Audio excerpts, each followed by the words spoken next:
오늘 사건의 주인공은 1990년 일본 센다이시에서 태어난 카가야 리사라는 여성입니다. 그녀는요, 성격이 되게 조용하고 똑똑했어요. 항상 글로 자신의 감정을 표현하는 걸 좋아했다고 하는데요. 이런 그녀의 꿈은요, 의외로 연기자, 배우였습니다. 그래서 그녀는 고등학교를 졸업한 후에 미야기 대학에 입학, 훌륭한 배우가 되기 위해 연기를 공부했죠. 대학 졸업 후에 그녀는 고향 센다이시에서 350km 떨어진 도쿄로 이사합니다. 도쿄는 아무래도 우리나라 서울, 일본의 도시잖아요. 여기에 엔터테인먼트 하며 여러가지 기회들이 더 많으니까 이곳에서 자신의 꿈을 추구하고자 했습니다. 도쿄에 도착한 후에 그녀는 작은 집을 임대해 혼자 살기 시작했는데 그 집이 크고 좋진 않았어요.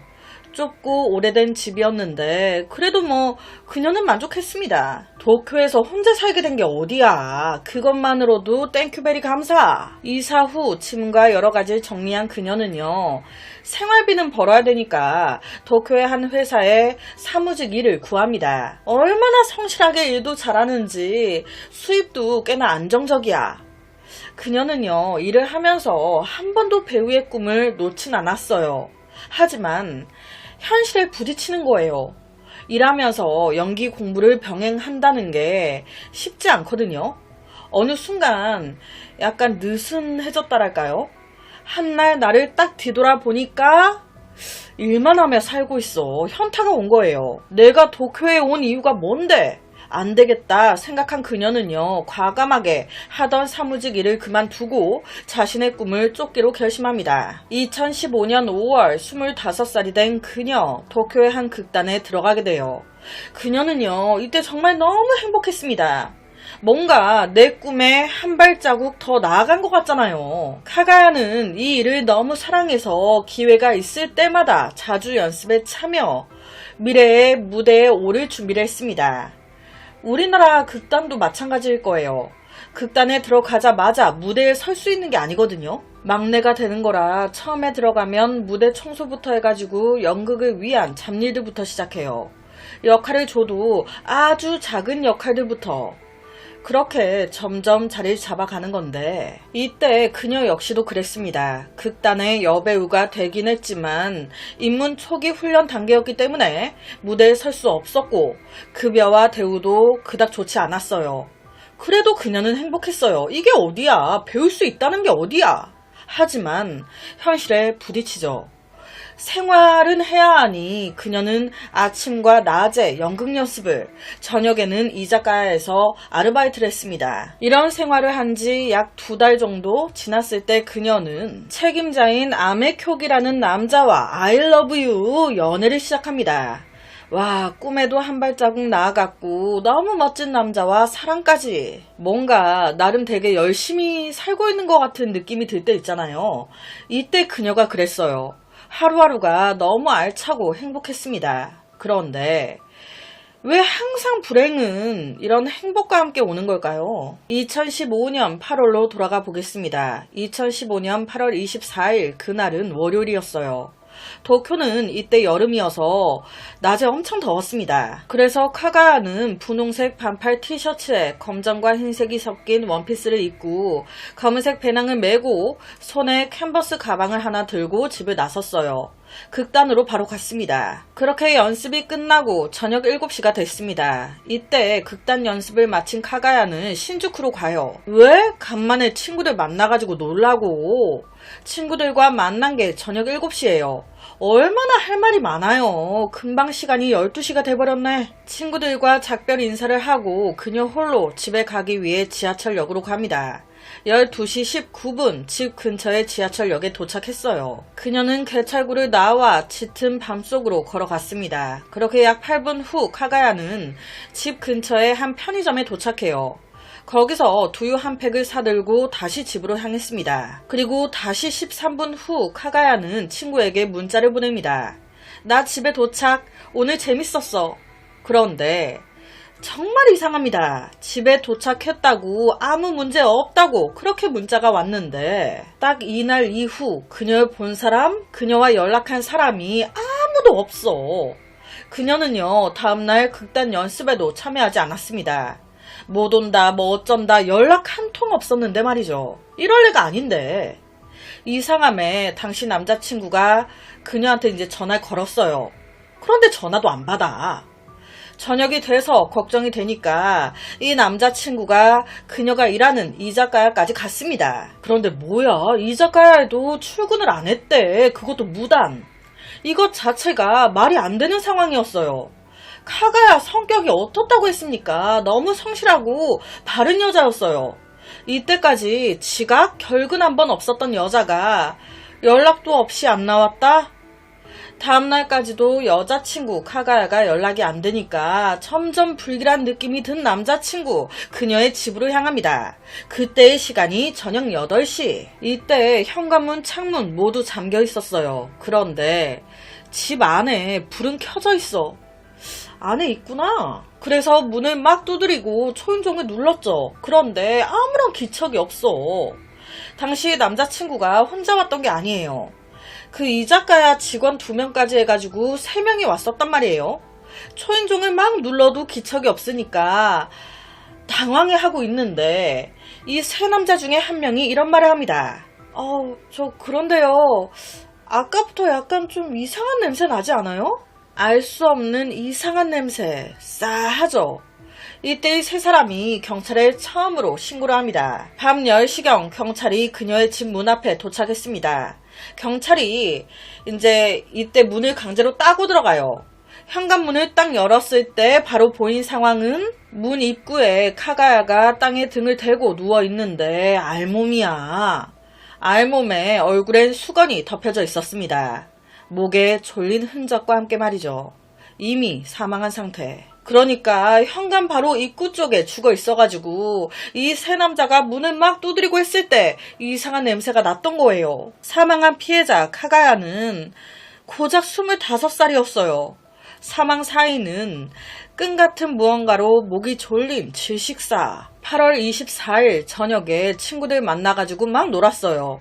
집에 간다며 지하철역에서 내려 집에 도착했다고 친구한테 문자 보낸 게 해가 바뀌어 8월 25일 새벽 12시 40분쯤이었습니다. 여기서 사망 추정 시간은 새벽 12시 50분에서 새벽 1시 사이로 추정돼요.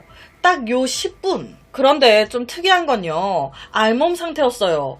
그러니까 성폭행 흔적이나 이런 게 있지 않을까, 이게 목적이지 않았을까 했습니다. 그런데 의외로 신체에 침해 흔적은 발견되지 않아요.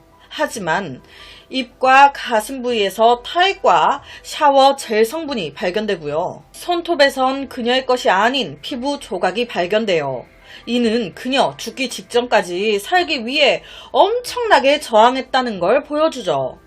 그녀 손톱에서 나온 피부 조각, 이거는 범인의 것일 가능성이 큽니다. 즉, 이 피부 조각과 같은 DNA 사람을 찾아내면 끝! 경찰은 집 안에서 그녀의 핸드폰을 발견했어요.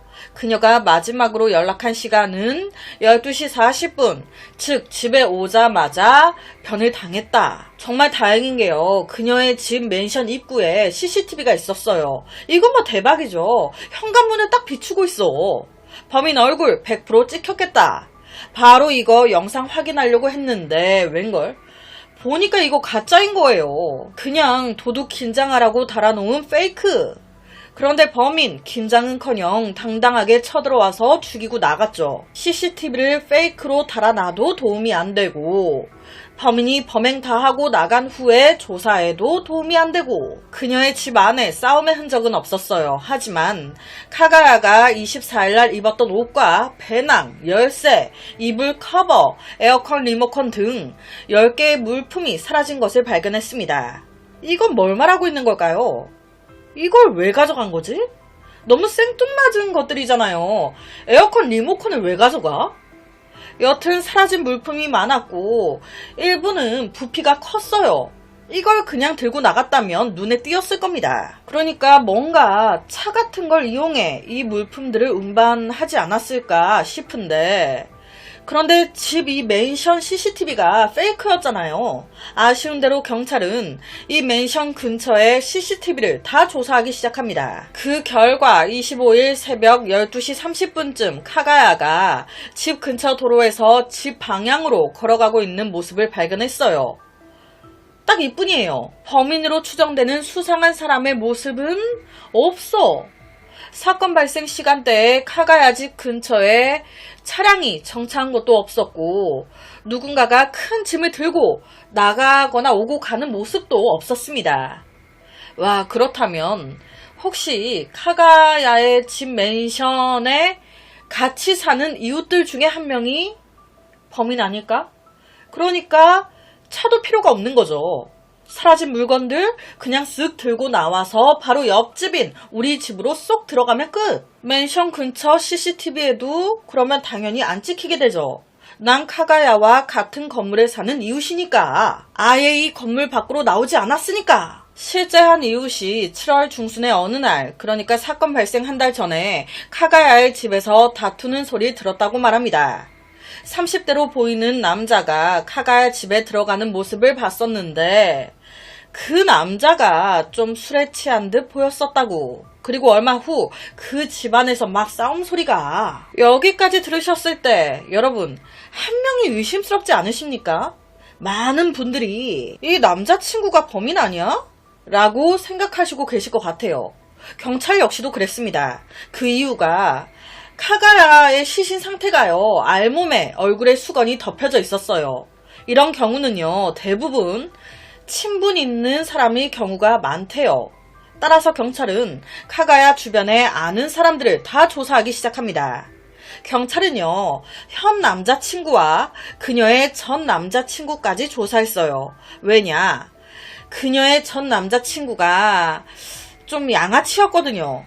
사건 발생 반년 전에 헤어진 상태였는데 헤어진 후에도 계속 이 전 남자친구가 카가야를 찾아와서 다시 만나자고 협박을 거기다 이 전 남자친구 가정폭력으로 기소된 전과도 있었습니다.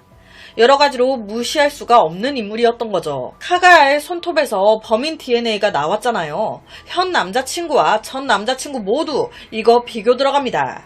결과는 웬걸 둘 다 일치하지 않다고 떠요. 이 두 사람 다 범인이 아니야.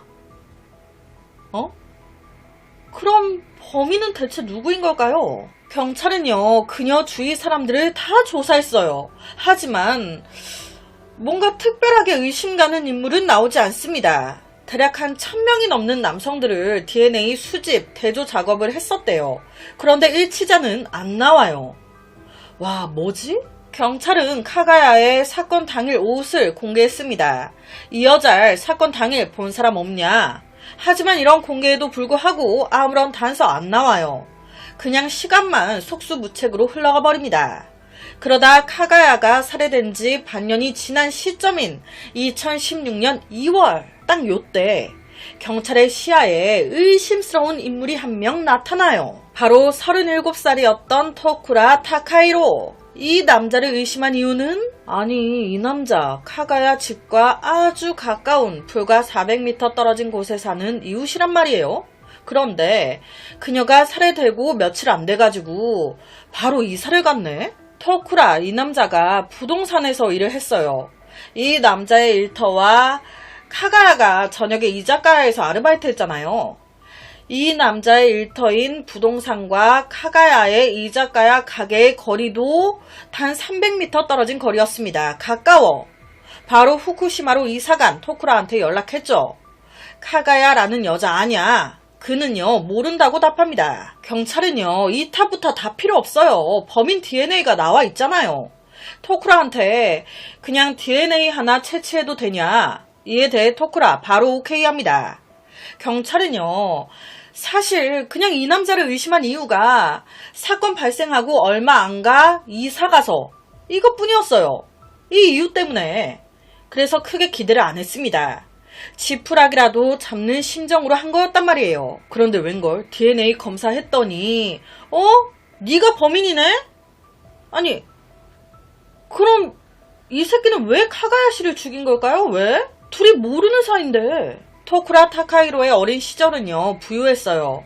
할아버지가 회계사로 사무실 열어가지고 했는데 이걸 부모님이 후에 이어받으신 거예요. 넉넉하게 살았습니다. 토쿠라의 성격은요, 내성적, 평소에 말을 막 많이 하는 성격이 아니었대요. 공부는 또 엄청 잘해. 우등생. 중학교 때 반장도 여러 번 하고 부모님의 가업을 물려받으려고 본인도 회계 공부를 했어요. 그런데 회계 시험에는 합격하지 못합니다. 고등학교를 졸업하고 나서 그는요, 직업학교에 들어가려고 했어요. 그래서 도쿄로 왔는데 이것도 떨어집니다. 그러니까 이 이후부터 이 직업 해봤다가 저 직업 해봤다가 여러 직업들을 거쳐 2013년도에 부동산 회사에 들어가게 돼요. 그곳에서 2015년도까지 약 2년을 일했는데 자기 말로는 실적이 부진했대요. 현타가 왔어. 그래서 2015년 7월 중순, 그러니까 사건 발생 한 달 전 그만뒀다고. 그만두고 나서 원래 바로 고향인 후쿠시마현으로 돌아가려고 했었대요. 그런데 웬일인지 이때 그는 바로 돌아가지 않았습니다. 8월 말 카가야가 살해되고 며칠 후인 9월 초에 후쿠시마현으로 돌아갔네? 경찰은요, 카가야가 살해된 지 7개월이 지난 2016년 3월 12일 아침 7시쯤에 토쿠라 타카히로를 살인 혐의로 체포합니다. 처음엔 당연히 자기 억울하다면서 말도 안 되는 소리를 했어요. 그런데 증거들이 다 나왔잖아요. 네가 안 죽였다며. 그런데 왜 피해자 손톱에서 네 피부 조각이 나오냐? 이걸 뭐 어떻게 설명할 거야? 죄송합니다. 죽은 자는 말이 없다고. 죽인 자, 이 악마 새끼 지 말로는 그래요. 2015년 8월 24일 사건 발생 전날이죠. 토쿠라는 도쿄에 없었어요. 아침 일찍 후쿠시마현 부모님 집에서 깨어났습니다. 그날 이제 고향에 온 거였어요. 아침 먹고 다시 도쿄로 돌아가야 했습니다. 그래서 토쿠라는 엄마가 준 6만엔을 딱 들고 고속버스 타고 도쿄로 돌아왔어요. 거리가 꽤 있다 보니 도착하니까 난 12시야. 그날따라 날이 뭐 이렇게 화창하니 좋아? 그러니까 순간 약간 외로워진 거예요. 그러니까 생각나. 누가? 내 전 여자친구가. 그래서 문자를 보낸 거예요. 잘 지내니? 그렇게 시간은 더 흘러 밤이 됐습니다. 문자를 보냈는데 전 여친은 답도 없고 여전히 쓸쓸하고 하니까 집에서 나와가지고 집 근처에서 이제 담배를 피우면서 살살 걷기 시작한 거예요. 그러다가 발견한 겁니다. 누굴? 집으로 돌아가고 있는 카가야를. 이때 그는요, 별다른 생각은 없었어요. 그냥 얼굴이 이뻐, 내 스타일이야. 그래서 번호를 좀 따고 싶었다는 거예요. 저 카카오톡 아이디 좀 혹은 번호 좀 주시면 안 돼요? 그런데 문제는 지가 이때 생각은 이랬다고 하는데 이렇게 물어보지도 않아요. 그냥 이 생각만 가지고 카가야 뒤를 천천히 따라가기 시작했다는 겁니다. 아무 생각 없이 그녀의 집 건물 2층까지, 그녀의 집 현관문 앞에까지. 여기서 참 답답한 게요. 길거리에서부터 자기 집 맨션 건물에 자기 집 현관 앞에까지 따라왔지만 카가야 그녀는 전혀 이를 눈치채지 못하고 있었다는 겁니다. 상상도 못했겠죠. 누가 날 이렇게나 주시하고 있을 줄은. 여기서 또 더 안타까운 상황이 이어지는데 이때요, 이 새끼가 그녀의 집이 있는 맨션까지 같이 들어왔어요. 그녀의 집이 2층이었는데 2층까지 따라 올라왔어. 2층에 한 집 안으로 그녀가 들어가는 것까지 봤어요. 이때 들어가는 그녀를 밀쳐가지고 따라 들어간 게 아니에요. 그녀가 현관문을 열고 먼저 들어갔어요. 그 후에 문이 다시 닫혔단 말이에요. 그녀의 집 현관문이 닫히고 나서 이때 이제 이 토쿠라가 그냥 호기심에 그녀 문 앞에까지 가서 문고리 한번 쓱 돌려본 거예요. 그런데 웬걸 문이 열려. 당시 그녀 집 문이 도어락 이런 게 아니었던 것 같아요. 여자 혼자 살고 있었잖아요. 딱 들어가자마자 바로 문고리를 걸어 잠갔어야 했는데 이때 그녀 그냥 문을 닫고만 들어간 거예요. 호기심에 문고리 딱 돌려봤더니 웬걸 문이 열리네. 그렇게 그냥 별 어려움 없이 이 새끼가 그녀 집 안으로 들어왔던 겁니다. 이런 상황에 카가야는 또 얼마나 놀래요. 아무 생각 없이 딱 들여 돌았는데 외간 남자 하나가 서 있어. 너무 놀래가지고 악 소리 질렀죠. 그러니까 또 그녀가 지르는 악소리에 반대로 이 새끼도 놀란 거예요. 어떡하지? 이 여자가 경찰에 신고하거나 누군가 이 여자 악소리를 듣고 집에 오면 이거 걸릴 거 아니야. 안 되는데? 그러니까 급한 마음에 손으로 카가야의 입을 막은 겁니다. 이에 또 반대로 카가야는 살려고 필사적으로 몸부림을 쳤죠. 이 몸부림에 또 반대로 이 새끼는 더 당황해하면서 더 힘을 쓰기 시작하고 더 흥분하기 시작하고 이 여자를 먼저 조용히 시켜야 한다라는 이 다급한 생각에 눈에 들어온 선풍기, 그 선풍기 뒤에 있는 줄을 잡아 당겨가지고 카가야 목을 감아 쪼기 시작한 거예요. 그렇게 얼마나 지났을까. 어떻게 죽어버렸어. 문을 잠그지 않았다는 게, 뒤쫓아오는 그를 눈치채지 못했다는 게 아쉽긴 하지만 이건 그럴 수도 있거든요. 우리도 길 가면서 카톡을 한다거나 릴스, 쇼츠 같은 걸 보거나 그런 거에 정신이 팔려 있으면 뒤에 누가 쫓아오는지 뭐 하는지 모를 수도 있어요. 문은 좀 안타깝긴 하지만 이런 일이 일어날 거라곤 상상도 못했을 거고요. 여튼 사람을 죽인 걸 깨달은 그는요, 두려워진 거예요. 그래서 카가야의 옷을 벗기고 샤워젤을 막 뿌립니다. 이 샤워젤이 그거예요. 바디워시. 이걸로 카가야 몸에 남아있는 자기 흔적을 지우려고. 그래서 옷을 벗기고 이거 뿌리고 몸을 막 씻긴 거예요. 이 이후에 이 집안에서 내가 만진 것 같은 물품들 있죠. 내가 만진 거, 내 지문이 남아있을 것 같은 것들, 그녀의 옷부터 해가지고 가방, 이불 커버 등등등 내 손이 묻었던 모든 것을 가져갑니다. 마지막으로 그는 카가야의 얼굴에 수건을 덮고 그녀의 집을 떠나는데, 이때 그는 이 집 문을 잠그는 것도 잊지 않았어요. 지금 자기가 살인을 저질렀어요. 얼마나 심장이 벌렁거렸겠습니까? 잡힐까봐 무서웠겠죠.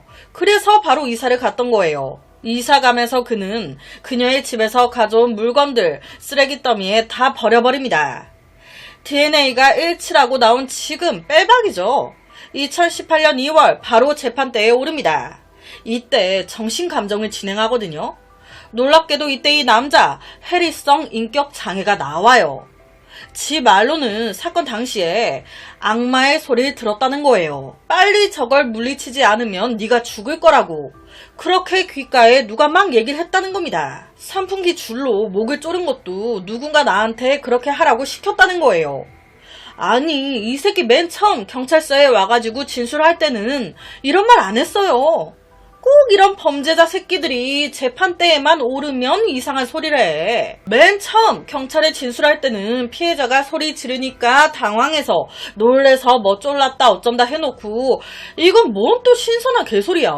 다행히도 이때 판사 역시 심리학자의 판단에서 그의 해리성 인격 장애는 사회 적응 능력에 문제를 일으킬 수 있다 하지만 그게 그가 옳고 그름을 판단하는 능력을 잃었다는 것을 의미하진 않는다.